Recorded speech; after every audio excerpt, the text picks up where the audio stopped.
1 சாமுவேலின் புஸ்தகம் 17ஆம் அதிகாரம் 17-18 வசனங்கள். 1 சாமுவேல் 17ஆம் அதிகாரம் 17-18 வசனங்கள் எல்லாரும் எடுத்துக்கொள்வோம், சேர்ந்து வாசிக்கப் போகிறோம்.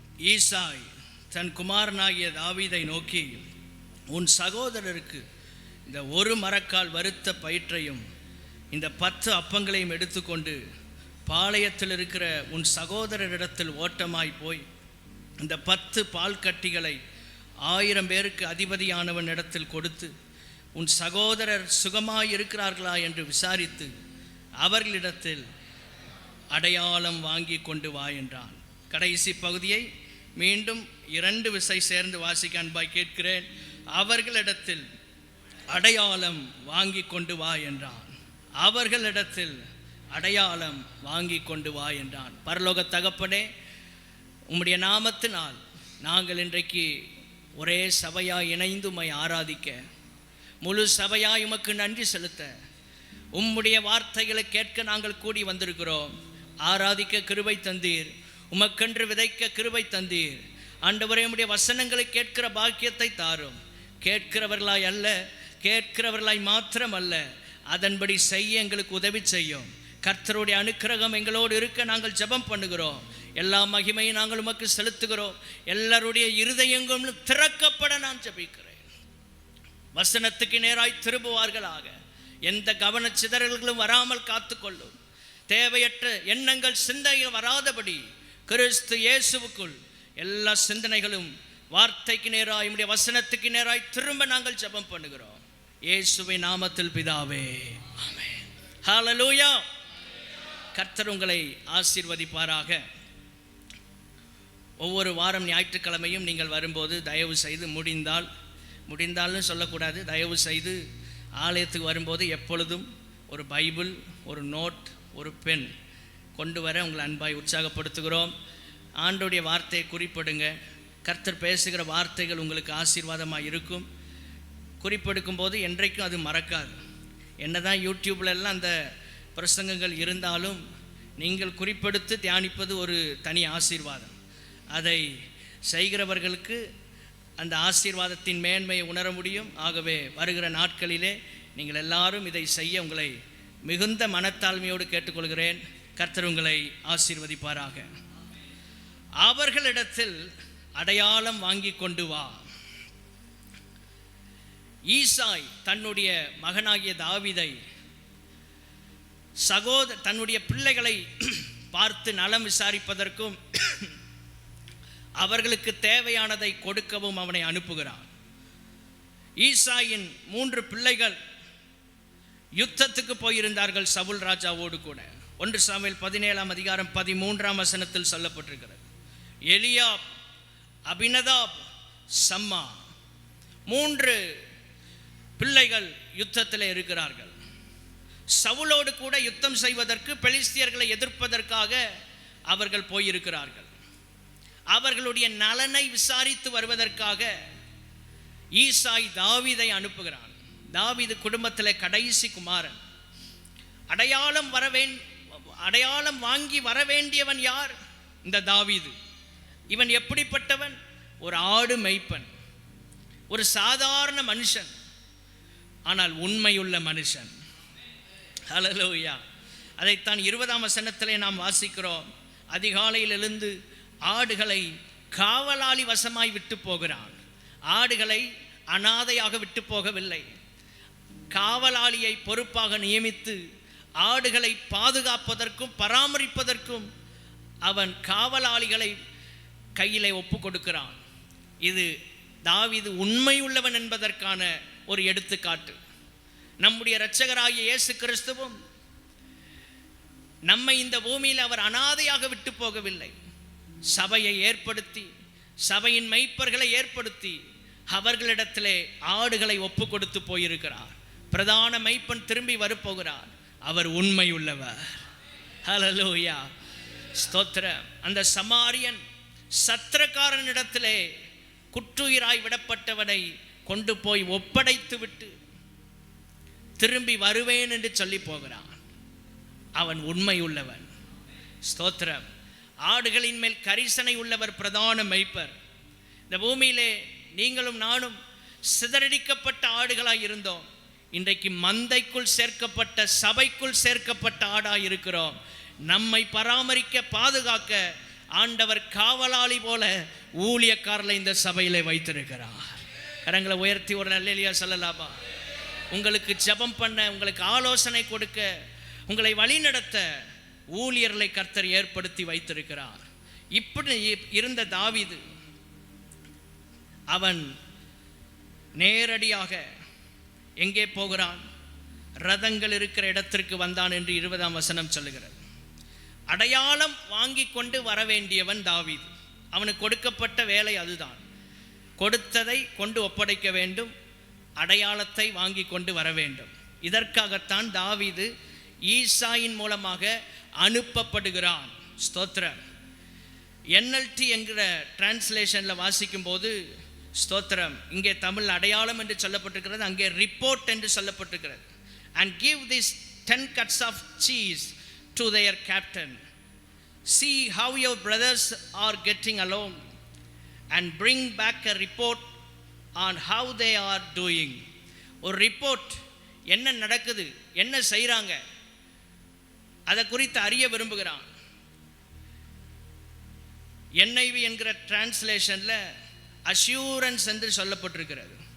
KJVயில் பிளட்ஜ் என்கிற வார்த்தை பயன்படுத்தப்பட்டிருக்கிறது.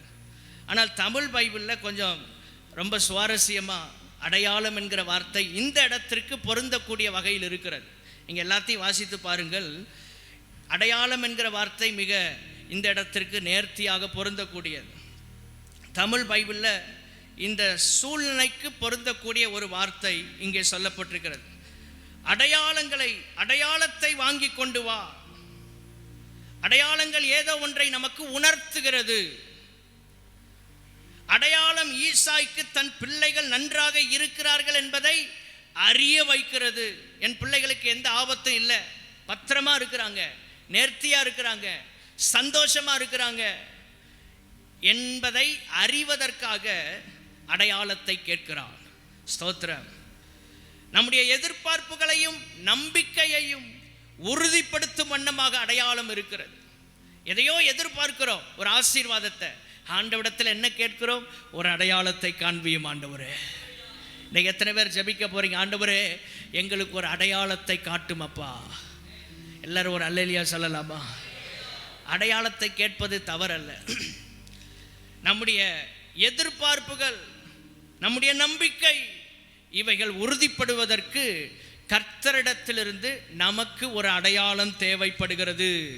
ஹல்லேலூயா, ஸ்தோத்திரம். வேதத்தில் அநேக இடங்களில் அடையாளங்களை குறித்து நம்ம வாசிக்கிறோம். ஆதியாகமம் 9ஆம் அதிகாரம் 13ஆம் வசனத்திலே வானவில், அது ஒரு அடையாளம். எல்லாத்தையும் வாசிக்க டைம் இல்லை, முக்கியமானதை மாத்திரம் வாசிக்கிறேன். ஸ்தோத்திரம். மேகத்தில் ஒரு வில், அது எதற்காக? அவருக்கும் பூமிக்கும் உண்டான உடன்படிக்கைக்கு அடையாளமாய் இருக்கிறது. என்ன உடன்படிக்கை? இனி ஜலத்தினால் இந்த முழு உலகத்தையும் நான் அழிக்கப் போவது இல்லை. கர்த்தருக்கு ஸ்தோத்திரம் உண்டாவதாக. தேவனுக்கும் பூமிக்கும் இடையிலான ஒரு உடன்படிக்கைக்கு அடையாளம் அந்த வானவில். இந்த ரெயின்போவை நம்ம மழை நேரங்கள் போன்ற நேரங்களில் பார்க்கும்போது நமக்கு இது ஞாபகத்துக்கு வரணும். இது கர்த்தர் கொடுத்த ஒரு அடையாளம், கர்த்தர் ஏற்படுத்தின ஒரு அடையாளம். கர்த்தருக்கு மகிமை உண்டாவதாக. யாத்திராகமம் 12ஆம் அதிகாரம் 13ஆம் வசனத்திற்கு வரும்போது அங்கே நம்ம வாசிக்கும் போது 12:13 சொல்லப்பட்டிருக்கிறது, நீங்கள் இருக்கும் வீடுகளில் இந்த இரத்தம் உங்களுக்காக அடையாளமாயிருக்கும். ஹல்லேலூயா. என்ன அடையாளம்? பஸ்கா ஆட்டுக்குட்டியின் ரத்தம் தெளிக்கப்பட்ட வீடு, சங்காரதூதன் உள்ளே வர அனுமதி இல்லாத வீடு. இது தேவனுடைய பிள்ளைகள் தங்கி இருக்கிற வீடு என்பதற்கான ஒரு அடையாளத்தை கொடுக்கிறது. இந்த அடையாளம் நம்முடைய வீட்டிலே இருக்க வேண்டும். உங்க வீட்டுக்குள்ள இயேசுவின் ரத்தம் பூசப்பட வேண்டும். வீட்டின் நிலைக்கால்களில் ரத்தம் பூசப்பட வேண்டும். கர்த்தருக்கு ஸ்தோத்திரம் உண்டாவதாக. இந்த ரத்தம் பூசப்பட்ட வீட்டிற்குள் சாத்தான் நுழைய முடியாது, சேதங்கள் வர முடியாது, உங்கள் வாழ்க்கையிலே பாதிப்புகள் உங்களை மேற்கொள்ள முடியாது. ஹல்லேலூயா. அந்த இரத்தத்தை நான் கண்டு உங்களை கடந்து போவேன். கரங்களை உயர்த்தி அல்லேலூயா சொல்லலாமா? தினமும் உங்க வீடுகள் இயேசுவின் இரத்தத்தால் கழுவப்படுவதாக. தினமும் உங்களுடைய வாழ்க்கை இயேசுவின் இரத்தத்தால் கழுவப்படுவதாக. வாதை எகிப்திற்கு வரும்போது நம்முடைய வீட்டிற்கு அந்த வாதை வராமல் இருப்பதற்கு கர்த்தர் இந்த அடையாளத்தை போடுகிறார். 13ஆம் வசனத்தின் கடைசி பகுதியில் நாம் அதை வாசிக்கிறோம். வாதை நம்முடைய வீட்டிற்கு வருவதற்கு கர்த்தர் விரும்பவில்லை. வாதை உன் கூடாரத்தை அணுகாது, பொல்லாப்பு உனக்கு நேரிடாது என்று வேதம் சொல்லுகிறது. தேவனுடைய பிள்ளைகளே, வாதைகளுக்கு விலக்கி நம்மை பாதுகாக்கிறார். இது ஒரு அடையாளம். இந்த அடையாளம் நம்ம வீட்டில் இருக்கணும். ஒவ்வொரு ரட்சிக்கப்பட்டு ஞானஸ்நானம் பெற்ற ஒவ்வொரு தேவ பிள்ளைகளின் வீட்டிலும் இருக்க வேண்டிய ஒரு அடையாளம் இயேசுவின் ரத்தம். இந்த பரிசுத்த ரத்தம் உங்க வீட்டில் இருக்கிறதா? இதுதான் அடையாளம். இதுதான் இயேசுவின் ரத்தம் தான் நம்ம வீட்டுக்கு ஒரு அடையாளம். நாம் தேவனுடைய பிள்ளைகள் என்பதற்கு அடையாளம். வாதைகள் வர முடியாது. எகிப்தியருக்கு வரப்பண்ணின வியாதிகளில் ஒன்றையும் நான் உங்களுக்கு வரப்பண்ணேன்.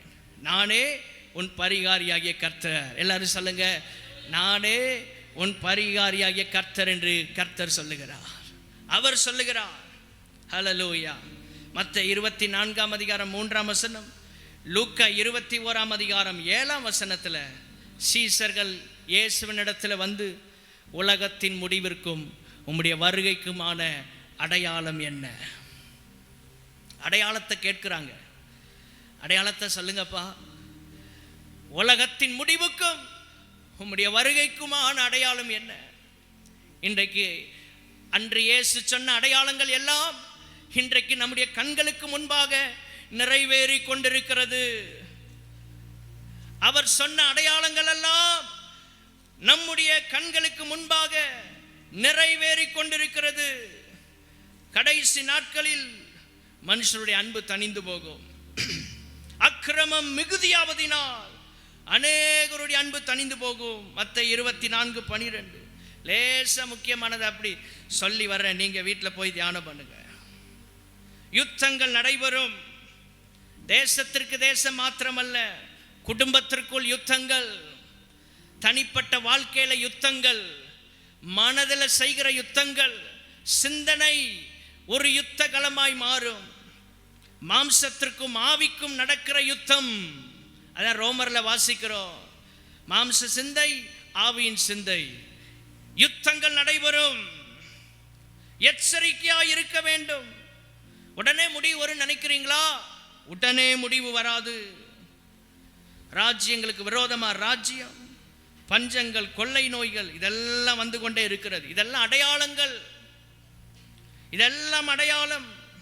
கள்ள கிறிஸ்துக்கள், கள்ள தீர்க்கதரிசிகள் எழும்புவார்கள். பெரிய அடையாளங்கள், அற்புதங்களை செய்து தெரிந்து கொள்ளப்பட்டவர்கள் வஞ்சிக்கப்படுவார்கள். இதெல்லாம் கடைசி காலத்திற்கான அடையாளம் என்று பைபிள் சொல்லுகிறது.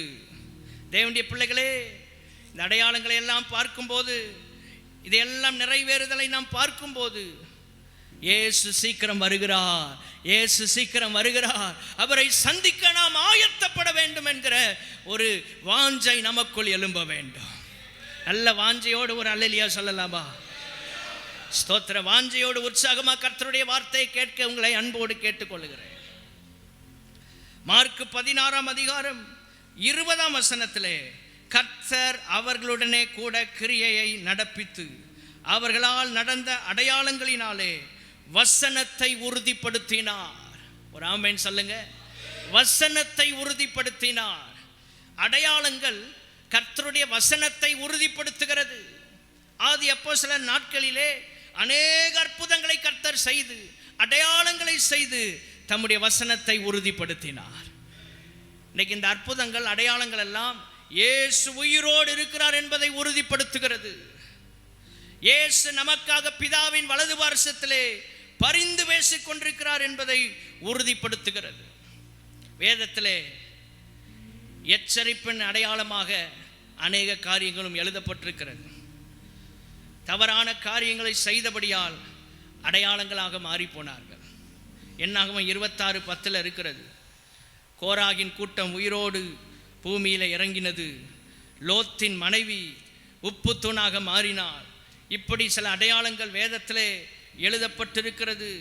இதெல்லாம் எச்சரிப்பின் அடையாளம். இது மாதிரி வாழ்ந்துடக்கூடாது, இப்படி நம்ம வாழ்க்கை போயிடக்கூடாது என்று பைபிள் நமக்கு எச்சரிக்கிறது. தேவனுடைய பிள்ளைகளை, கர்த்தர் விரும்பும் அடையாளம் என்ன? ஏசாயா தீர்க்கதரிசியின் புஸ்தகம் 8ஆம் அதிகாரம் 18ஆம் வசனம். தெரிந்த வசனம். இது ஒரு தீர்க்க தரிசனமான வசனம். நம்முடைய வாழ்க்கையிலே, குடும்பத்திலே நிறைவேற போகிற ஒரு வசனம். எல்லாரும் சேர்ந்து வாசிக்க உங்களை அன்பாய் கேட்கிறேன். ஏசாயா 8:18. இதோ, எல்லாரும் சேர்ந்து கொள்ளுங்கள். இதோ நானும் கர்த்தர் எனக்கு கொடுத்த பிள்ளைகளும் சீயோன் பர்வதத்தில் வாசமாயிருக்கிற சேனைகளின் கர்த்தராலே இஸ்ரவேலில் அடையாளங்களாகவும் அற்புதங்களாகவும் இருக்கிறோம். எல்லாரும் சொல்லுங்க, இஸ்ரவேலில் அடையாளங்களாகவும் அற்புதங்களாகவும் இருக்கிறோம். எல்லாரும் சேர்ந்து சொல்ல அன்பாய் கேட்கிறேன். இஸ்ரவேலில் அடையாளங்களாகவும் அற்புதங்களாகவும் இருக்கிறோம். ஆமென். கர்த்தருக்கு மகிமை உண்டாவதாக. இப்படி நாம் மாற வேண்டும். அடையாளம் வாங்க சென்றவன். இன்றைக்கு செய்தியின் தலைப்பு அதுதான். அடையாளம் வாங்க வேண்டியவன் அடையாளமாய் மாறினான். அடையாளம் வாங்க வேண்டியவன் அடையாளமாய் மாறினான். அவன் தான் தாவீது. இன்றைக்கு நம்ம அடையாளத்தை வாங்குகிற நிலையில் அல்ல, அடையாளமாய் மாற, அடையாளமாய் வாழ கர்த்தர் நமக்கு உதவி செய்வாராக. கரங்களை உயர்த்தி எல்லாரும் ஒரு அல்லேலூயா சொல்லுவோம். வாழ்ந்தா இந்த மனுஷனை போல வாழணும்ப்பா. ஜெபம் பண்ணா இவரை மாதிரி ஜெபிக்கணும். ஊழியம் செஞ்சா இவரை போல ஊழியம் செய்யணும்னு நம்மை மற்றவர்கள் அடையாளப்படுத்தக்கூடிய வகையில் அடையாளத்தை வாங்க போனவனாய் அல்ல, அடையாளத்தை ஆண்டவரிடத்தில் கேட்டு கேட்டு மன்றாடுகிற நிலையில் அல்ல, அடையாளமாய் வாழ்வதற்கு கர்த்தர் நமக்கு உதவி செய்வாராக. கரங்களை உயர்த்தி மீண்டும் ஒரு அல்லேலூயா சொல்லுவோம். கர்த்தர் இந்த அடையாளத்தை நம்மில் எதிர்பார்க்கிறார். இஸ்ரவேலில் அப்படின்னா தேவ சபையில் நாமும் நம்முடைய பிள்ளைகளும் அடையாளங்களாகவும் அற்புதங்களாகவும் இருக்க வேண்டும். அப்பொழுதுதான் தேசம் தேவனை அறியும், ஜனங்கள் சபைக்குள்ளே வருவார்கள்.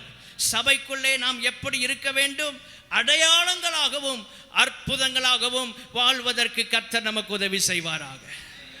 ஆமென். ஹல்லேலூயா. ஸ்தோத்திரம். இஸ்ரவேலில் அடையாளமாய் மாறுவதற்கு ஒரு தாவீது இஸ்ரவேல் அடையாளமா மாறிட்டான்.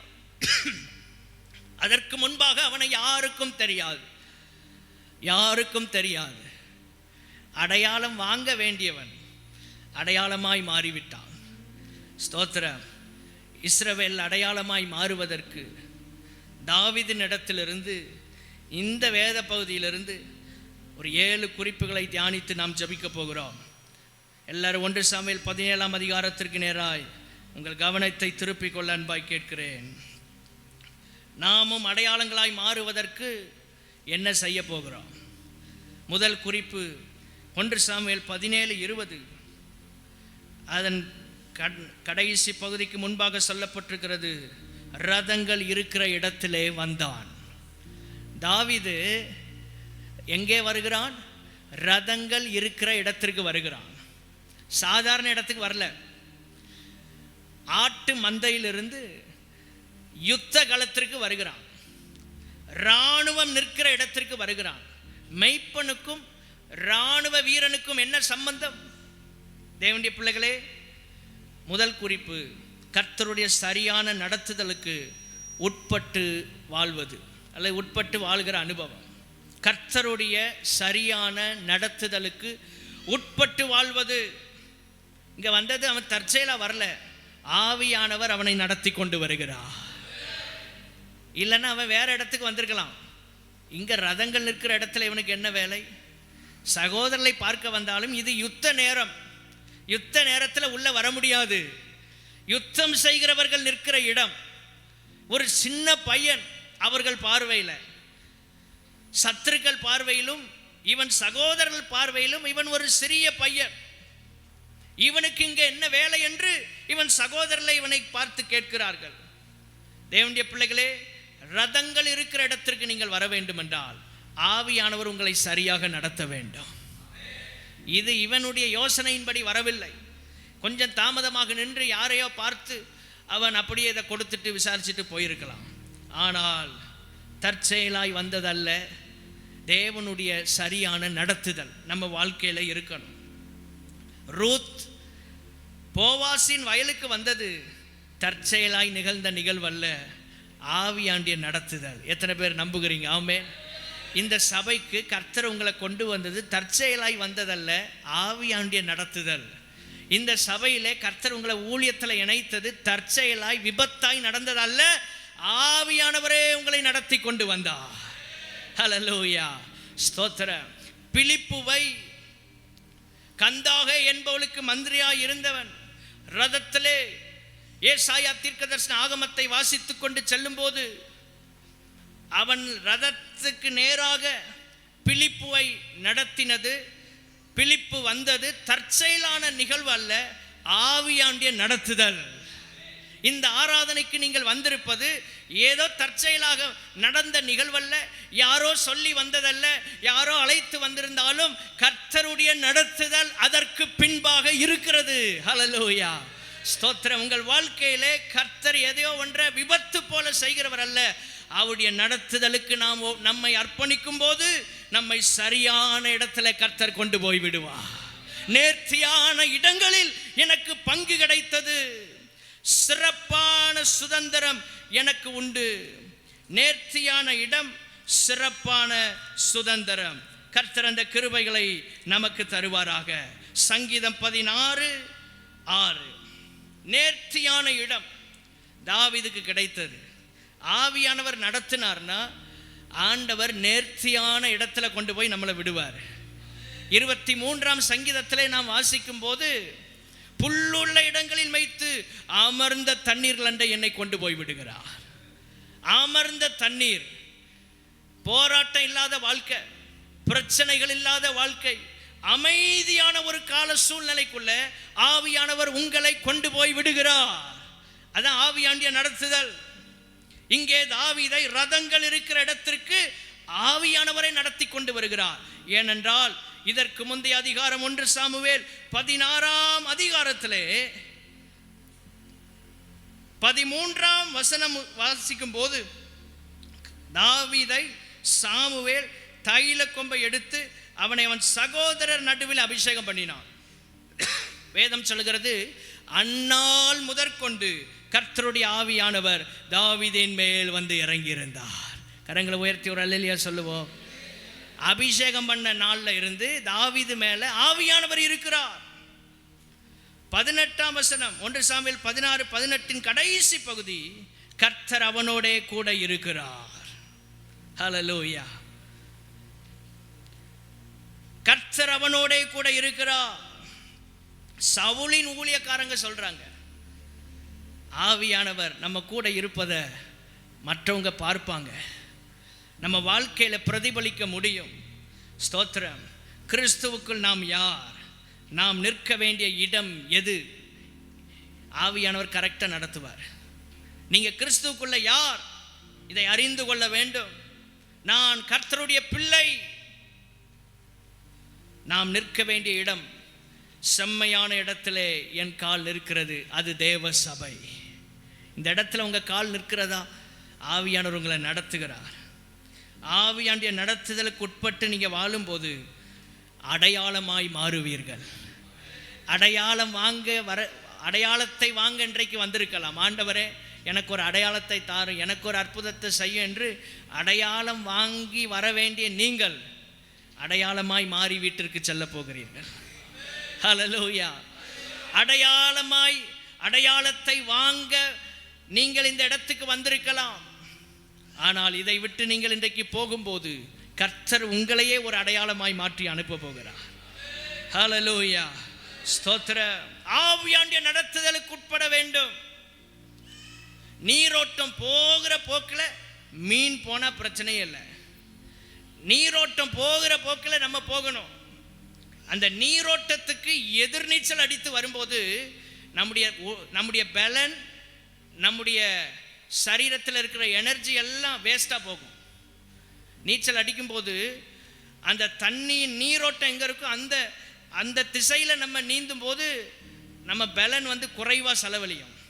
ஆனால் எதிர்நீச்சல் அடித்து வரும்போது நம்ம பலன் எல்லாம் அதில் வேஸ்ட் ஆகுது. ஆவியாண்டிய நடத்துதலுக்கு உட்படாமல் அந்த நடத்துதலுக்கு எதிர்மாறாக நம்ம ஓடும்போது நம்முடைய பலன் குறைந்து போகும். நம்முடைய வாழ்க்கையிலே சகல தேவைகள் உடையவர்களாய் நாம் வாழுவோம், குறைவுள்ளவர்களாக இருப்போம். பிரச்சனைகள் போராட்டங்களுக்கு எதிர்நீச்சல் அடிக்கணும். ஸ்தோத்திர. ஆவியாண்டிய நடத்துதலுக்கு எதிர்நீச்சல் அடித்து விடக்கூடாது. ஸ்தோத்திர. பிரச்சனைகள், போராட்டங்கள், கிறிஸ்துவின் நிமித்தம் வருகிற நெருக்கங்கள், இவைகளுக்கு நம்ம எதிர்நீச்சல் அடித்து உயிருள்ள மீனை போல ஓடணும். அது ஒரு அனுபவம். ஆனால் ஆவியாண்டிய நடத்துதல் என்று வரும்போது, அவருடைய நடத்துதலுக்கு உட்பட்டு ஓடும்போது ஈஸியாக நம்ம வாழ்க்கையில் வெற்றி பெறலாம். கரங்களை உயர்த்தி ஒரு அல்லேலூயா சொல்லலாமா? இப்போ ஆவியானவர் பேசுவார். ஒவ்வொரு செய்தியிலும் பிரசங்கத்திலும் இந்த சபையில் ஆவியானவர் பேசும்போது அதற்கு நாம் கீழ்ப்படியும் போது நம்ம வாழ்க்கை, குடும்பம் ஆசீர்வதிக்கப்படுகிறது. இல்லை, நம்ம பல யோசனைகளோடு யோசித்து சிந்தித்து கீழ்ப்படிய வேண்டியதல்ல. கர்த்தருடைய வார்த்தை கேட்டவுடன் கீழ்ப்படிய வேண்டும். ரோமர் 8:6 சொல்கிறது, மாம்ச சிந்தை மரணம். மாம்ச சிந்தை, மாம்சத்தின் செயல்கள் என்று சொல்லப்படலை. நல்லா கவனிங்க. மாம்சத்தின் செயல்களை செய்வதனால் மரணம் வரப்போதில்லை. மாம்சத்தில் சிந்திக்கிற உலக சிந்தை, மாம்சத்துக்கு ஏதுவான சிந்தைகளை மரணத்தை கொண்டு வருகிறது. ரொம்ப ஜாக்கிரதையா நம்ம கிறிஸ்தவ வாழ்க்கை வாழணும். ஆவியின் சிந்தையோ ஜீவனும் சமாதானமுமா. ஆவியின் சிந்தை, மாம்சத்தின் சிந்தை. ஆவியின் சிந்தை நமக்குள்ள வந்தாலே ஜீவனும் சமாதானமும் வந்து விடுகிறது. மாம்ச சிந்தை, அந்த சிந்தையே மரணத்தை பிறப்பிக்கிற வல்லமை இருக்கிறது. நம்ம சிந்திக்கிற சிந்தனைகள் ரொம்ப முக்கியம். எதை சிந்திக்கிறோம், எப்படி சிந்திக்கிறோம், இதெல்லாம் ரொம்ப முக்கியம். 7ஆம் வசனத்தில் மாம்ச சிந்தை தேவனுக்கு விரோதமான பகை என்று சொல்லப்பட்டிருக்கிறது. அவருக்கு விரோதமானதை நம்ம யோசிக்கிறோமா? தேவனுடைய பிள்ளைகளே, அடையாளமாய் மாற வேண்டும் என்றால், இஸ்ரவேல் அடையாளங்களாகவும் அற்புதங்களாகவும் நம்ம குடும்பமும் மாறணும்னா கர்த்தருடைய சரியான நடத்துதலுக்கு உட்பட்டு வாழ வேண்டும். ஆவியாண்டிய நடத்துதலை அறியாமல் நம்ம இருக்கக்கூடாது. அதுக்கு தான் ஆவியானவர் நம்மளை சபையில் வச்சிருக்கிறார். இந்த சபையில் உங்களை நடத்துகிறோம். ஆவியானவர் உங்களோட பேசுகிறார். சரியான பாதையில் கர்த்தர் நடத்துவாராக. 2வது குறிப்பு, நாம் அடையாளமாய் மாறுவதற்கு 1 சாமுவேல் 17 26 அப்பொழுது தாவீது தன்னண்டையிலே நிற்கிறவர்களை பார்த்து, இந்த பெலிஸ்தனை கொன்று இஸ்ரவேலுக்கு நேரிட்ட நிந்தையை நீக்குகிறவனுக்கு என்ன செய்யப்படும்? ஜீவனுள்ள தேவனுடைய சேனைகளை நிந்திக்கிறதற்கு விருத்த சேதனமில்லாத இந்த பெலிஸ்தன் எம்மாத்திரம் என்றான். அடையாளமாய் மாற வேண்டும் என்றால் கர்த்தரை குறித்ததான சரியான புரிதல் நமக்கு இருக்க வேண்டும். ஆமென். அவன் கர்த்தரை சரியாக புரிந்திருக்கிறான். நிறைய நேரம் நம்ம கர்த்தருடைய வல்லமையை கூட அறியலை. பிரச்சனை வந்தோன்னே சோர்ந்து போகிறோம். சின்ன கஷ்டம் வந்தோன்னே அம்மா ஐயான்னு கூப்பாடு போட்டு வாழ்க்கையே வெறுத்தது போல ஜெபத்தை நிறுத்திடுறோம், சபை கூடுதலை நிறுத்திடுறோம். கர்த்தரை குறித்த சரியான புரிதல் இல்லை. இந்த பெலிஸ்தன் 40 நாளா வந்து நிற்கிறான். சில பிரச்சனைகள் 40 நாளா உங்க வாழ்க்கையில் இருக்கலாம், 40 வருஷமா இருக்கலாம், 40 நிமிஷமா இருக்கலாம், 40 வாரங்களா இருக்கலாம், நீண்ட காலமா இருக்கலாம். அந்த பிரச்சனைகள் எல்லாம் முடிவுக்கு வரணும்னா நீங்கள் அடையாளமாய் மாற வேண்டும் என்றால் கர்த்தரை குறித்ததான சரியான புரிதல் இன்றைக்கு நமக்கு வேண்டும். இந்த தாவீது கர்த்தரை எப்படி அறிந்திருக்கிறான்? ஜீவனுள்ள தேவன். அவரை ஒருவரும் நிந்திக்க முடியாது. அவர் எவ்வளவு பெரியவர்! ஜீவனுள்ள தேவன், அவர் ஜீவிக்கிறார். இந்த புரிதல் நமக்கு வேணும். வாழ்க்கையில் பலவிதமான எதிர்காற்று வீசும்போது நான் ஆராதிக்கிற தேவன் ஜீவன் உள்ளவர் என்கிற ஒரு புரிதல் நமக்குள்ள வருவதாக. ஹல்லேலூயா. கர்த்தருடைய வல்லமைக்கு முன்பாக இந்த உலகத்தின் சக்திகள் எதிர்த்து நின்று ஜெயிக்க முடியாது. சூழ்நிலைகள் எவ்வளவு பாதகமாக வந்தாலும் கர்த்தரை சரியாக புரிந்து கொண்டால் அற்புதம் நிச்சயம் நடக்கும். நாம் அடையாளமாய் மாறுவோம். தாவீது ஒரு அடையாளமா மாறிட்டான். காரணம், சூழ்நிலைகள் பாதகமாக இருந்த போதும் கர்த்தரை சரியாக புரிந்து கொண்டான். கர்த்தருடைய வல்லமையை புரிந்திருந்தான். அந்த வல்லமையை நம்பிதான் அவன் கூழாங்கல்ல எடுத்துட்டு கோலியாத்துக்கு எதிராக ஓடுறான். நீ பிரச்சனைகளை ஃபேஸ் பண்ணணுமா? உங்கள் வாழ்க்கையில் நீங்கள் வெற்றி பெறணுமா? தேவனை சரியாக புரிந்து கொள்ளுங்கள். தேவனை முழுசு நம்ம புரிந்து கொள்ள யாராலும் முடியாது. உலகத்தில் வாழுகிற வரைக்கும் தினமும் நம்ம கர்த்தரை அறிகிறோம். அதனால்தான் ஆராதனையில் பாடணும், இன்னும் உம்மை அறியணுமே அப்படின்னு. 100 வருஷம் வாழ்ந்தாலும் இந்த பாட்டை பாடிட்டே இருக்கலாம். ஏன்னா இன்னும் கர்த்தரை அறியணும், இன்னும் அறிய வேண்டிய சத்தியங்கள் வேதத்தில் ஏராளம் இருக்கிறது. நம்ம யாருமே எல்லாத்தையும் அறிந்து விட்டோம் என்று சொல்ல முடியாது. அவரை முகமுகமாய் தரிசிக்கும் போதுதான் நிறைவாய் அவரை நாம் அறிந்து கொள்ள முடியும். ஹல்லேலூயா, ஸ்தோத்திரம். நிறைவாய் அவரை அறிந்து கொள்ள முடியும். நம்முடைய ஸ்தாபனத்தில் மூத்த போதகர் இப்போ தேவராஜ்யத்தில் இருக்கிறாங்க, ரெவரண்ட் டாக்டர் சகரியா அவர்கள். பைபிள் காலேஜில் நீண்ட காலம் பிரின்சிபாலாக இருந்தவங்க. அவர்களிடத்தில் மாணவர்கள் கேள்வி கேட்பாங்களாம், ஐயா இந்த வசனத்திற்கு என்ன விளக்கம் அப்படின்னு. ரொம்ப ரொம்ப கடினமான சில காரியங்கள் எல்லாம் பேசும்போது பைபிள் காலேஜில் அவங்க சொல்லுவாங்களாம், சில காரியங்களுக்கு பரலோகத்தில் போய் தான் விடை கிடைக்கும். ஆமென். சில காரியங்களுக்கான பதில் வெளிப்பாடு, சில காரியத்திற்கான புரிதல் பரலோகத்தில் தான் நமக்கு கிடைக்க போகிறது. அப்போ நம்ம முழுவதும் தேவனை எங்கே அறிவோம்? பரலோகத்தில் தான். ஆமென் சொல்லுங்க. அது வரைக்கும் தினமும் பைபிளை வாசித்து வாசித்து வாசித்து வாசித்து இன்னும் கர்த்தரண்டை நெருங்க நெருங்க கர்த்தர் நமக்கு உதவி செய்வாராக. வேத வசனங்களை எந்த அளவு வாசிக்கிறீங்களோ அந்த அளவு கர்த்தரை நீங்கள் அறிய முடியும். எந்த அளவு இந்த சபையில் சத்தியங்களை பிரசங்கங்களை கேட்கிறீர்களோ அந்த அளவிற்கு நீங்கள் வளர முடியும். ஆகவேதான் வேதத்தை பிரசங்கங்களை கேட்கும் போது குறிப்பிடுங்கள் என்று நாங்கள் சொல்லுகிறோம். 3வது குறிப்பு 1 சாமுவேல் 17ஆம் அதிகாரம் 39வது வசனம். அதன் நடு பகுதியில் முதலிருந்து வாசிப்போம். அவனுடைய பட்டயத்தை தாவீது தன் வஸ்திரங்கள் மேல் கட்டிக்கொண்டு அதிலே அவனுக்கு பழக்கமில்லாததினால், அவ்வளவுதான், பழக்கமில்லாத ஒன்றை செய்யும்படியாக வற்புறுத்தப்படுகிறான். யுத்தத்திற்கு போகணும்னா பழக்கம் இல்லாதது, ஆனால் அதை தான் நீ செய்து போனால் உனக்கு பாதுகாப்பு என்று சொல்லி சவுல் அவனுடைய வஸ்திரங்களை கொடுத்து வெண்கல சீரா அதை தலைக்கு மேலே போட்டு ஒரு கவசத்தை அவனுக்கு தரிப்பித்து, தாவீதுக்கு நடக்கவே முடியல. நடந்து பார்க்கிறான், இது அவனுக்கு ஒத்து வரல. என்ன செய்தான்? 40ஆம் வசனத்தில் அவனுடைய பாணியிலேயே பழக்கப்பட்ட முறையிலேயே யுத்தத்திற்கு போக விரும்புகிறான்.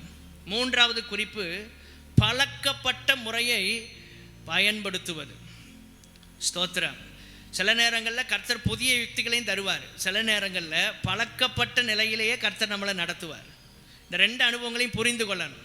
ஸ்தோத்திரம். அதனால தான் 2ஐயும் சொல்கிறேன். பழக்கமில்லாத புதிய அனுபவத்துக்குள்ளேயும் கொண்டு போவார். ஏன்னா இஸ்ரவேல் ஜனங்களை புதிய வழியில் நடத்துவேன்னாரு, நியூ எக்ஸ்பீரியன்ஸ். ஆனால் இங்கே பழக்கப்பட்ட ஒரு முறையை பயன்படுத்தி வெற்றி பெறுகிறான். பழக்கப்பட்ட முறை என்ன? ஆற்றில் போய் 5 கூழாங்கல்ல எடுத்து, கூழாங்கல்ல எடுத்தான்னு சொல்லப்படலை, 40ஆம் வசனத்தில் தெரிந்தெடுத்தான். அதை கூட செலக்ட் பண்ணுறான். தேவனுடைய பிள்ளைகளே, ஊழியம் செய்வதற்கு, சாத்தானை ஜெயிப்பதற்கு நம்ம ஒவ்வொரு காரியங்களையும் ரொம்ப மைன்யூட்டாக செலக்ட் பண்ணணும், தெரிந்தெடுக்கணும். சும்மா ஏனோ தானோ அடித்தவங்க அவுத்தவன் இல்லை. ஆராதனை நடத்தின பாடல்களை செலக்ட் பண்ணுறோம், தெரிந்தெடுத்து. ஏதாவது ஒன்று வாய்க்கு வந்ததை பாட முடியாது. அப்படி செலக்ட் பண்ணி, வேதத்தில் ஏராளமான வசனங்கள் இருக்கு. ஆனால் இன்றைக்கு கர்த்தர் உங்களுக்கு என்ன பேசுகிறார் என்பதை தெரிந்தெடுக்கிறோம். ஆற்றங்கரை காத்திருக்கிற அனுபவம். எலியா கேரி தாற்றண்டையில் போய் காத்திருந்தான், மறைந்திருந்தான். ஒவ்வொரு தேவ பிள்ளைகளும் ஆற்றங்கரைக்கு வரணும், அப்பதான் ஊழியம் செய்ய முடியும். ஆற்றங்கரையில வந்து காத்திருக்கணும் கர்த்தருடைய வார்த்தைக்காக. ஒரு லீதியால் ஆற்றங்கரை ஓரத்தில் வந்து வசனத்தை கேட்க காத்திருந்த போது கர்த்தர் இருதயத்தை திறந்தார். ஆற்றங்கரை ஓரமா சபையில நம்ம காத்திருக்கிறோம். ஞாயிற்றுக்கிழமை மாத்திரம் அல்ல, முடிந்த நாட்கள் வந்து ஜெபத்திலே காத்திருக்க கர்த்தர் உதவி செய்வாராக. ஆமேன், ஸ்தோத்திரம். கரெக்டா தெரிந்தெடுத்தான், அடைப்பையில போட்டான், கவன கையில் எடுத்தான், பெலிஸ்தன் அண்டைக்கு போயிட்டான். பழக்கப்பட்ட முறையை பயன்படுத்துங்கள். ஸ்தோத்திரம், ஹல்லேலூயா. ஏகூத் இடதுகை பழக்கமுடையவன். நியாயாதிபதிகளின் புஸ்தகம் 3ஆம் அதிகாரம் 15ஆம் வசனம். நியாயாதிபதிகள் 3:15. அவன் இடதுகை பழக்கம் உள்ளவனாயிருந்தான். கர்த்தருக்கு மகிமை உண்டாவதாக. ஸ்தோத்திரம். அவன் மோவாபின் ராஜாவாகிய எக்லோனை சந்திக்க போகிறான். அவனை ஜெயிக்கணும், சாத்தானை ஜெயிக்கணும், சத்ருவை ஜெயிக்கணும். அதற்கு ஒரே ஒரு கத்திய, 1 முழ நீளமுள்ள கத்திய, இருபுறமும் கருக்குள்ள கத்தி, அதை எடுத்து வஸ்திரத்துக்குள்ள வலது பக்கத்தில் இடுப்பில் கட்டிட்டு போகிறான். வெளியே தெரியாது. ஏன் வலது பக்கத்தில் கட்டுறான்னா, இடது கை தான் பழக்கம். இப்படி உருவணும், உருவிட்டு ஒரே சொருவு அல்ல ஒரே குத்து. இதுக்கு ஆயத்தமா எது பழக்கப்பட்டதோ அதையே பயன்படுத்துகிறான். வலது கையை பயன்படுத்துறதுக்கு இடது கையில் கத்திய சொருவலை. இடது கை பழக்கம் உள்ளவன் வலது இடுப்பில் என்ன செய்கிறான்? கத்தியை குத்தி விட்டு கட்டி விட்டு அங்கே போய் இடது கையை பயன்படுத்தியே அந்த சத்ருவை கீழே வீழ்த்துறான். நியாயாதிபதிகள் 3ஆம் அதிகாரம் 21ஆம் வசனம் இருக்கிறது. உடனே ஏகூத் தன் இடது கையை நீட்டி, பழக்கப்பட்ட கை, இதுவரைக்கும் பழக்கப்பட்ட ஒரு அனுபவம் நமக்கு இருக்கு. கர்த்தருக்கு ஸ்தோத்திரம் உண்டாவதாக. பழக்கப்படாத புதிய அனுபவத்திலே நடத்துவார். நான் திரும்ப சொல்றேன், இப்படிதான் என்று அல்ல, சில நேரங்களில் பழக்கப்பட்ட நிலையிலேயே கர்த்தர் நம்மளை பயன்படுத்தி ஆசீர்வாதத்தை பெறும்படியாக செய்வார். இடது கைய வலது பக்கம் இடுப்புல இருக்கிற கத்திய ஒரே உருவி அதை வயிற்றுக்குள்ள குத்திட்டான். குத்துனா பின்புறத்தில் அது புறப்பட்டான். 22ஆம் வசனத்தில் இருக்கு. எல்லாத்தையும் பூட்டிட்டு வெளியே ஓடி போய் தப்பிட்டான். தேவனுடைய பிள்ளைகளே, பழக்கப்பட்ட முறையில் ஏகூத் எக்லோனை முறியடித்தான். நீங்களும் நானும் கர்த்தர் நமக்கு கற்றுக் கொடுத்த ஒரு முறை, பழக்கப்பட்ட முறை. இந்த சபையிலே நாம் பழக்கப்பட்டிருக்கிறோம். அப்போஸ்தலர் 18ஆம் அதிகாரம் 13ஆம் வசனத்திற்கு நாம் வரும்போது 18:13 கர்த்தருக்கு மகிமை உண்டாவதாக. மன்னிக்கவும், அப்போஸ்தலர் 16ஆம் அதிகாரம் 13ஆம் வசனம். ஆற்றின் அருகே வழக்கமாய் ஜபம் பண்ணுகிற இடத்துக்கு வந்து உட்கார்ந்தாங்க.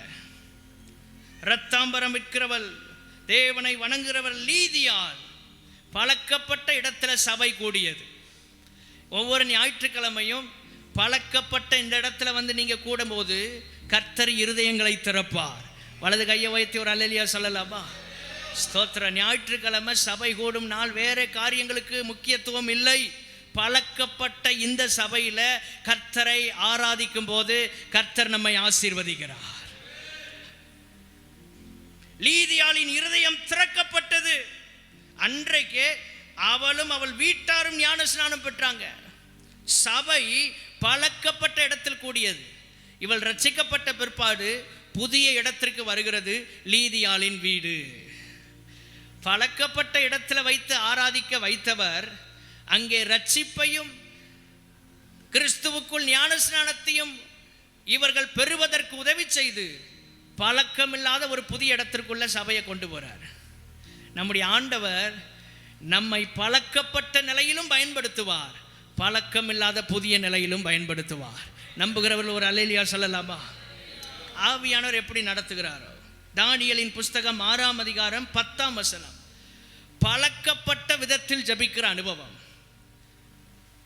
பழக்கப்பட்ட முறையில் சாத்தானை வீழ்த்தணும், பழக்கப்பட்ட இடத்துல கர்த்தரை ஆராதிக்கணும், பழக்கப்பட்ட விதத்தில் கர்த்தரை நோக்கி ஜெபிக்கணும். தானியேல் பழக்கப்பட்ட விதம் எப்படி? எருசலேமுக்கு நேராக பலகணிகள் திறந்திருக்க தான் முன் செய்து வந்தபடியே தேவனை நோக்கி முழங்கால் படியிட்டு ஜெபம் பண்ணி ஸ்தோத்திரம் செலுத்தினான். பத்திரத்துக்கெல்லாம் கையெழுத்து வச்சாச்சு, சிங்க கெபி கன்ஃபார்ம் ஆயிடுச்சு. ஆனாலும் பழக்கப்பட்ட விதத்தை மாற்ற தானியேல் முன் வரவில்லை. வலது கையை வைத்து ஒரு தீர்மானம் எடுங்க. ஆண்டவரே, பழக்கப்பட்ட இந்த சபையில் பழக்கப்பட்ட விதத்தில் நீர் என்னை நடத்துகிற பிரகாரம் ஆராதிக்கவும் ஜெபிக்கவும் காத்திருக்கவும் கர்த்தர் உதவி செய்வீராக. ஹல்லேலூயா. ஆண்டவருடைய நாமம் மகிமைப்படுவதாக. நான்காவது குறிப்பு 1 சாமுவேல் 17ஆம் அதிகாரம் 34, 35, 36 இதெல்லாம் வீட்டில் போய் வாசிங்க. சாட்சி சொல்கிறான். 4வது அனுபவம் சாட்சி சொல்கிற அனுபவம். தாவீதினுடைய பர்சனல் டெஸ்டிமோனி இங்கே தான் ஷேர் பண்ணுறான். சவுல் இடத்துல சொல்கிறான். என்ன சொல்லுகிறான்? ஒரு தடவை சிங்கம், ஒரு தடவை கரடி ஆட்டை பிடித்து கொண்டது, ஆனால் நான் விடலை, சிங்கத்தையும் கொன்றேன் கரடியையும் கொன்றேன். உங்கள் வாழ்க்கையில் உங்கள் பர்சனல் டெஸ்டிமோனி ரொம்ப முக்கியம். தனிப்பட்ட சாட்சி. சாட்சி சொல்கிறான். இது 4வது அனுபவம். தேவனுடைய பிள்ளைகளே, அடையாளமாய் மாறுவதற்கு 3வது பழக்கப்பட்ட முறையை பயன்படுத்தணும். 4வது சாட்சி சொல்லணும். நீங்கள் அடையாளமாக மாறணுமா? இஸ்ரவேல் அற்புதங்களாகவும் அடையாளங்களும் வாழணும்னா சாட்சி சொல்கிற அனுபவம் தேவை. சாட்சி சொல்வதின் நோக்கம் என்ன? சாட்சி எப்படி சொல்வது? 4 காரியங்களை சுருக்கமாக சொல்லி முடிக்கிறேன். 1, தேவனுடைய நாமம் மகிமைக்கு ஏதுவாக நம்முடைய சாட்சி அமைய வேண்டும். தேவனுடைய நாமத்தை மகிமைப்படுத்துவதற்காக சாட்சி சொல்லணும். 2வது, சாட்சி சொல்வதின் நோக்கம் தேவ சபையின் பக்தி விருத்திக்காக. தேவ சபை பக்தி விருத்தி அடையும் விதத்தில் சாட்சி இருக்கணும். 3வது, தேவ ஜனங்களின் விசுவாச அளவு பெருகுகிற வகையில் உங்களுடைய சாட்சி இருக்கணும். ஒரு சாட்சியை சொல்லும்போது இங்கே இருக்கிற ஜனங்கள் விசுவாசத்தில் பெருகணும். கர்த்தர் எனக்கும் இப்படி செய்வார்னு ஒரு விசுவாசம் வரணும். அப்படி நம்முடைய சாட்சி இருக்கணும். 4வது, நன்றி உணர்வை வெளிப்படுத்தும் வண்ணமாக அந்த சாட்சி அமையணும். நிறைய எடுக்கலாம், ஆனால் அதற்கு ஒரு தனி நாள் கர்த்தர் பேசுகிற என்னைக்கு ஆவியான நடத்துகிறாரோ அன்னைக்கு சொல்கிறேன். தேவ ஜனங்களின் விசுவாச அளவு பெருகணும். அப்படிதான் நம்ம சாட்சி இருக்கணும். சவுலுக்கு விசுவாசம் இல்லை. 1 சாமுவேல் 17:32 இவன் நிமித்தம் ஒருவனும் கலங்க வேண்டாம் அப்படின்னு சவுலை பார்த்து தாவீது சொல்றான். சவுலை கலங்கிட்டான், விசுவாசம் இல்லை. காரணம் என்ன? ஆவியானவர் அவனை விட்டு போயிட்டாரு. தேவனுடைய பிள்ளைகளே, நம்ம சாட்சி சொல்றோம்னா இந்த 4 விஷயங்களும் முக்கியம். 1, தேவனுடைய நாமம் மகிமைப்படணும். நம்முடைய பெயர் பிரஸ்தாபம் இல்லை, கர்த்தர் மகிமைப்படணும். 2வது, தேவ சபை பக்தி விருத்தி அடையணும். 3வது, தேவ ஜனங்களின் விசுவாசத்தின் அளவு பெருகணும். 4வது, நன்றி உணர்வை வெளிப்படுத்தும் வண்ணமாக இருக்கணும். இந்த 4ஐயும் மறந்துடாதீங்க. நம்முடைய சாட்சிகள் இப்படி அமைய கர்த்தர் உதவி செய்வாராக. 5வது குறிப்பு 1 சாமுவேல் 17ஆம் அதிகாரம் 37ஆம் வசனம் 46ஆம் வசனம். 37 17ஆம் அதிகாரம் 37 46 நம்ம வாசிக்கும் போது 36 வாசிங்க, 37 அதுக்கப்புறம் 46க்கு வரும்போது கடினமான சூழ்நிலையிலும் நமக்குள் இருக்க வேண்டிய விசுவாசம். அதான் 5வது குறிப்பு. தேவனுடைய பிள்ளைகளே, அடையாளமாய் மாற வேண்டும் என்றால் கடினமான சூழ்நிலையிலும் நமக்குள்ள விசுவாசம் இருக்கணும். அதை விட்டுறாதீங்க. தாவீது சொல்றான், இந்த இடம் கர்த்தர் உன்னை என் கையில் ஒப்பு கொடுப்பார். அது விசுவாசம். நான் உன்னை கொன்று உன் தலையை உன்னை விட்டு வாங்கி பெலிஸ்தருடைய பாளையத்தின் பிணங்களை இன்றைய தினம் ஆகாயத்து பறவைகளுக்கும் பூமியின் காட்டு மிருகங்களுக்கு கொடுப்பேன். அதனால் இஸ்ரவேலில் தேவன் ஒருவர் உண்டு என்று பூலோகத்தார் எல்லாரும் அறிந்து கொள்வார்கள். விசுவாசம். எவ்வளவு சோர்வடைய பண்ணக்கூடிய வார்த்தைகளை நாம் கேட்டாலும் நமக்குள்ள விசுவாசம் இருக்கணும். விசுவாசம் முன்னேற வைக்கிறது. ஹல்லேலூயா. சோர்வடையக்கூடிய வார்த்தைகள். சகோதரர்கள் இவனை டிஸ்கரேஜ் பண்றாங்க. சவுல் ராஜா என்ன சொல்றான்? 1 சாமுவேல் 17:33 அவன் சிறு வயது முதல் யுத்த வீரன்பா, நீ இளைஞன், அந்த பெலிஸ்தனோட யுத்தம் பண்ண உன்னால முடியாது. அவனுடைய பார்வை அப்படி இருந்தது. உலகத்தின் பார்வை, உங்களால் ஜெயிக்க முடியாது, சுகம் கிடைக்காது, அற்புதம் நடக்காது, இந்த சர்ச்சுக்கு போய் ஒரு பிரயோஜனம் இல்லை. இது உலகத்தின் பார்வை, சொந்தக்காரலின் பார்வை. ஆனால் உங்களுடைய பார்வை எப்படி இருக்குன்னா, தாவீதை போல. தேவனுடைய பிள்ளைகளே, இன்றைக்கு கர்த்தர் உன்னை என் கையிலே ஒப்பு கொடுப்பா. இந்த பிரச்சனைக்கு இன்றைக்கு ஒரு முடிவு வரும். இந்த பிரச்சனையின் முடிவை கர்த்தர் என் கையில் ஒப்பு கொடுத்திருக்கிறார். ஆமென் சொல்லலாமா? விசுவாசம் தான் தைரியத்தை கொடுக்கிறது. 1 சாமுவேல் 17:32 தைரியப்படுத்துறான். சவுலை தைரியப்படுத்துறான், ஜனங்களை தைரியப்படுத்துறான். கலங்காதீங்க, உங்க இருதயம் பலனடையட்டும். கடினமான சூழ்நிலையில உங்க விசுவாசம் உங்களுக்குள்ள வேலை செய்யணும். அப்போதான் தைரியம் வரும். நிறைய பேர் பேசுறது தைரியமா இருக்கும், செயல்பாட்டில் ஒன்றுமே இருக்காது. இந்த விசுவாசம் தைரியத்தோடு நீங்கள் செயல்பட வைக்கிறது.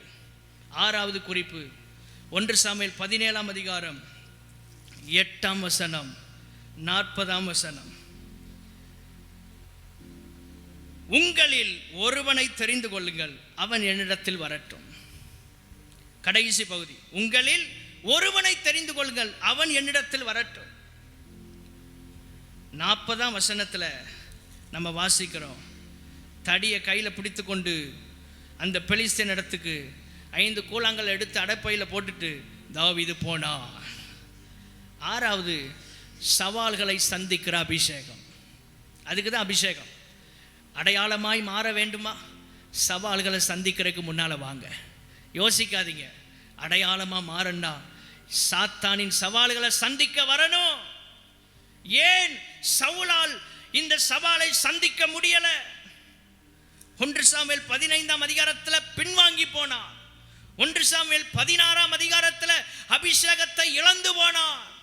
1 சாமுவேல் 17 வரும்போது கோலியாத்து எழும்பிட்டான். நல்ல கவனிங்க, இந்த 3 அதிகாரங்களை வாசிக்கும் போது ஆவியானவர் எனக்கு கொடுத்ததை நான் உங்களுக்கு சொல்லுகிறேன். பின்மாற்றம் அடையும் போது ஆவியானவர் நம்மளை விட்டு போவார். ஆவியானவர் வெளியே போயிட்டார்னா நிறைய சத்துருக்கள் எழும்பிடுவாங்க. ஆவியானவர் இல்லாத மனுஷன் சத்துருக்களால் சூழப்பட்டு பயந்து போய் தான் நிற்பான். 1 சாமுவேல் 16 ஆவியானவர் அவனை விட்டு நீங்கிறாரு. 17 கோலியாத்து வந்து நிற்கிறான். உங்கள் வாழ்க்கையில் சமாதானமான காலத்துக்குள்ளே வாழணும்னு விரும்புனீங்கன்னா ஆவியானவர் நம்ம கூட இருக்கணும். சவாலை எதிர்கொள்ளுகிற ஒரு அபிஷேகம் நமக்குள்ள இருக்கணும். அந்த அபிஷேகத்தை இழந்துடாதீங்க. கடைசி 7வதாக 1 சாமுவேல் 17 45 தாவீது பெலிஸ்தனை பார்த்து சொல்றான், நானோ நீ நிந்தித்த இஸ்ரவேலுடைய இராணுவங்களின் தேவனாகிய சேனைகளுடைய கர்த்தரின் நாமத்தினாலே உன்னிடத்தில் வருகிறேன். கிறிஸ்துவுக்குள் நாம் யார் என்பதை அடையாளப்படுத்த வேண்டும். தாவீது நான் இன்னார் மகன்னு சொல்லலை, நான் இன்னாருடைய மகன்னு வெளிப்படுத்தலை. நான் தேவனுடைய, நீ நிந்திக்கிறியே இந்த ஜீவனுள்ள தேவனுடைய இராணுவங்களின் தேவனா இருக்கிற அந்த தேவனுடைய பிள்ளை நான், அவர் நாமத்தினாலே நான் வருகிறேன். சாத்தானுக்கு முன்னால் உங்களை அடையாளப்படுத்துறதுக்கு தைரியமா இருக்கு. நீங்க யார் என்பதை அடையாளப்படுத்தணும். யோனா 1:8-9 யோனா தன்னை அடையாளப்படுத்துகிறான். நான் ஒரு எபிரெயன், தேவனிடத்தில் பயபக்தி உள்ளவன். இன்றைக்கு காலை நேரத்தில் நீங்க அடையாளமா மாறன்னா உங்களை அடையாளப்படுத்துறதுக்கு இன்றைக்கு கர்த்தர் உதவி செய்வாராக. நம்முடைய பெயர் பிரஸ்தாபத்திற்கு அல்ல, நமக்குள் இருக்கிற தேவனை அடையாளப்படுத்துவதற்கு நாம் யார் என்பதை இன்றைக்கு அடையாளப்படுத்த வேண்டும். தேவனுடைய பிள்ளைகளே, அடையாளம் வாங்க வேண்டியவன் அடையாளமாய் மாறினான். இன்றைக்கு ஏதோ ஒரு சிறிய அற்புதத்தை பெற்றுக்கொள்றதுக்கு ஒரு அடையாளத்தை கேட்க வந்திருந்தீங்கன்னா ஆண்டவர் உங்களை அடையாளமாக மாற்றி அனுப்புகிறார். எல்லாரும் எழுந்து நிற்போம்.